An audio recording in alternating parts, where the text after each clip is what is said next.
જિલ્લાના ધોળાવીરા નજીક આજે વહેલી સવારે 3.7 તીવ્રતાનો ભૂકંપનો આંચકો અનુભવાયો હતો। સિસ્મોલોજી કચેરી ગાંધીનગર દ્વારા આ આંચકાની નોંધ લેવામાં આવી છે। આ ભૂકંપનો આંચકો વહેલી સવારે 2.28 વાગ્યે નોંધાયો હતો। સિસ્મોલોજી કચેરીના સિસ્મોગ્રાફી મશીન પર આ આંચકાની તીવ્રતા 3.7ની નોંધાઈ છે। આપણે ગુજરાતની વાત કરીએ તો આપણે ખ્યાલ છે કે હમણાં જે લેટેસ્ટ સિસ્મિક ઝોનેશન મેપ આવ્યો એમાં ગુજરાતનો વિસ્તાર ઝોન 6, 5 અને 4માં આવે છે। 6 એટલે અતિ ભયાનક ભૂકંપ પેદા કરે એવો, જેમાં આપણા કચ્છ વિસ્તારનો સમાવેશ થાય છે અને સૌરાષ્ટ્ર વિભાગમાં જે છે 3 અને 4 ઝોનમાં આવે છે। હવે હમણાં ગુજરાતમાં જે ઇન્સ્ટિટ્યૂટ ઓફ સિસ્મોલોજીકલ રિસર્ચની વેબસાઇટ છે ત્યાં એ લોકોએ બધે જ જગ્યાએ સિસ્મિક સ્ટેશન લગાડ્યા છે અને આપણે જોઈએ છીએ કે કચ્છ કરતાં વધારે ભૂકંપ તો સૌરાષ્ટ્રમાં આવે છે। અત્યારે બહુ નાનકડા ભૂકંપ છે જેની તીવ્રતા બહુ ઓછી છે।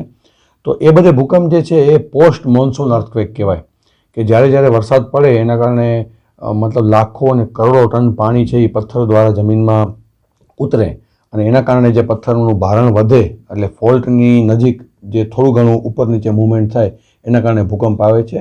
તો અત્યારે તળાવ વિસ્તારમાં જે ભૂકંપ આવે છે સૌરાષ્ટ્રમાં એનું રીઝન છે।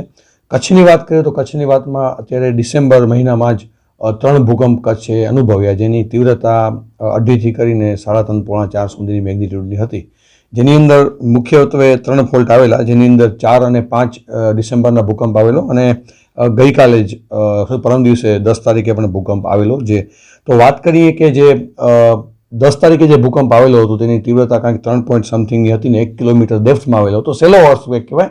એ પાણી જે પોસ્ટ મોન્સૂન અર્થક્વેક એને પણ કહી શકાય અને જેનું જે એપિસેન્ટર છે એ બન્નીની મતલબ ભીંડિયાની ઈસ્ટમાં હતું, બન્નીના રણમાં હતું કે બન્નીમાં આટલું બધું પાણી ભરાણું છે જેના કારણે વોલ્યુમ વધ્યું છે અને બન્ની ફોલ્ટના એલોંગ આપણે મુવમેન્ટ જોવા મળે છે।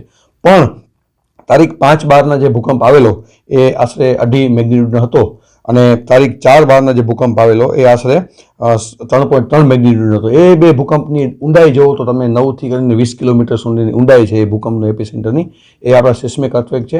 એમાંનો જે 5 તારીખે જે 2.6નો ભૂકંપ આવેલો એ કોઈ નવી બાબત નથી, 2001 ભૂકંપના એપિસેન્ટરમાં જ આવેલો હતો।